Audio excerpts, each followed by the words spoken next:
3-2-1 start చేయనా? మళ్ళీ టౌన్లో టౌన్ పిఎస్లో క్రైమ్ 182/26 రిజిస్టర్ అయింది. ఇందులో చీటింగ్ సెక్షన్లు, తర్వాత క్రిమినల్ బ్రీచ్ ఆఫ్ ట్రస్ట్, తర్వాత కంపెనీ నమ్మించి మోసం చేయడం, కంపెనీ అలాగా నమ్మించి అంటే 409 అంటాం. ఇవన్నీ బిఎన్ఎస్ యాక్ట్లో కేసు రిజిస్టర్ అయింది. ఇందులో మోసం చేసే విధానం ఏంటంటే స్క్రబెక్స్ అనే మెషిన్ని తెచ్చి ఈ మెషిన్ ద్వారా మీరు ఇవి తయారు చేసి మార్కెట్లో అమ్మి మీరు డబ్బులు గడించవచ్చు అని ఒక ఆశ చూపించి ఆ మెషిన్ తక్కువ ధర గల మెషిన్ 30,000కి అమ్మి, అంతేకాకుండా అగ్రిమెంట్గా ఈ వ్యాపారంలో మీరు ఇన్వాల్వ్ అవ్వాలంటే మాకు ఒక ₹1,00,000 మీరు ఇదనమాట, అంటే దీన్ని ఏమంటారంటే స్పాన్సర్షిప్ ఇవ్వడానికి ₹1,00,000 టైప్లో మనకి రెప్యూటెడ్ కంపెనీస్ గుడ్ విల్ కింద ఎలా తీసుకుంటాయో ఆ విధంగా అనమాట. ₹1,00,000 ప్రజలను తీసుకొని వాళ్ళకి నమ్మబలకడానికి ఒక ఫేక్ అగ్రిమెంట్ క్రియేట్ చేసి అందులో ఒక తప్పుడు స్టాంపింగ్ చేసి ఆ అగ్రిమెంట్ ఇచ్చి ఒక 80 మంది దగ్గర మనకున్న ప్రాథమిక సమాచారం ప్రకారం 80 మంది విక్టిమ్స్ దగ్గర సుమారు ₹1,60,00,000 కాజేశాడు. కాజేసిన తర్వాత బోర్డు తిప్పేశాడు. తదుపరి ప్రజలు వచ్చి మనకి ఎప్పుడు మోసం జరిగే తెలుస్తుంది.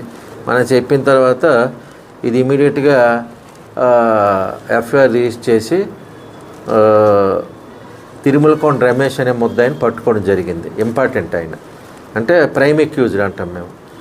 అయితే ఎంతమంది వీడికి కనెక్టెడ్ కూడా ఉంటారు, అది కూడా చేయడానికి ముందు వీడిని రిమాండ్కి మనం వితిన్ స్టిపులేటెడ్ టైంలో పంపించాలి కాబట్టి ముందు రిమాండ్కి పంపించి పోలీస్ కస్టడీ తీసుకొని విచారిస్తాం. ఈ దర్యాప్తులు ఇంకా బోల్డ్ విషయాలు తేవాల్సి ఉంది. ప్రస్తుతానికి ఈ మిషన్స్ అన్నీ సీజ్ చేశారు. ఇంకా ఇందులో వీడు తనకు బ్యాంక్ అకౌంట్స్, ఫోన్పే అకౌంట్స్, తర్వాత ఎస్ఆర్ఓలకు రాసి వీడి ప్రాపర్టీస్ ఏమైనా కొన్నారా, ఇదంతా వచ్చిన తర్వాత వీళ్ళు ఏ ప్రాపర్టీ ఈ కంపెనీ మొదలుపెట్టిన తర్వాత కొన్నారో అదంతా సీజ్ చేయడం జరుగుతుంది. ఇప్పుడు బిఎన్ఎస్ఎస్ యాక్ట్లో కొత్తగా ప్రావిజన్ ఉంది. ఆ విక్టిమ్స్కి ఇచ్చే విధానం కూడా ఉంది. ఆ విక్టిమ్స్కి ప్రాపర్టీ అంతా జప్తు చేసి కోర్టు ద్వారా ఎస్పీ గారి పర్మిషన్ తీసుకొని కోర్టు ద్వారా విక్టిమ్స్కి న్యాయం చేయడానికి ప్రయత్నం చేస్తాం. ఇంకెవరైనా విక్టిమ్ ఉంటే తప్పనిసరిగా పోలీస్ స్టేషన్కి వచ్చి వాళ్ళ తాలూకా వాళ్ళకి ఇచ్చిన అగ్రిమెంట్ కాపీతో పోలీస్ స్టేషన్కి ఇవ్వాలి. మీరు జిరాక్స్ ఉంచుకొని ఒరిజినల్ మాకు ఇవ్వండి. ఇవన్నీ కోర్టుకు పంపించారు కాబట్టి మీ దగ్గర జిరాక్స్ పెట్టుకోండి. ఏదో ఒకటి మొత్తం మీద ఇవ్వాలి. ఇది ఇవ్వనోళ్ళేమో విక్టిమ్ కాదు నా దృష్టిలో, ఎందుకంటే మిషన్ తీసుకొని కాబట్టి ఎవరి దగ్గరైనా ఇలాంటిది ఉంటే తెచ్చి చూపించండి. చూపిస్తే తప్పనిసరిగా వాళ్ళకు కూడా విక్టిమ్ లిస్ట్లో చేర్చి న్యాయం చేయడానికి ప్రయత్నం చేస్తాం. ఇప్పుడు ఈ రమేష్నేమో మన కోర్టుకి ఇప్పుడు పరుస్తున్నాం అనమాట.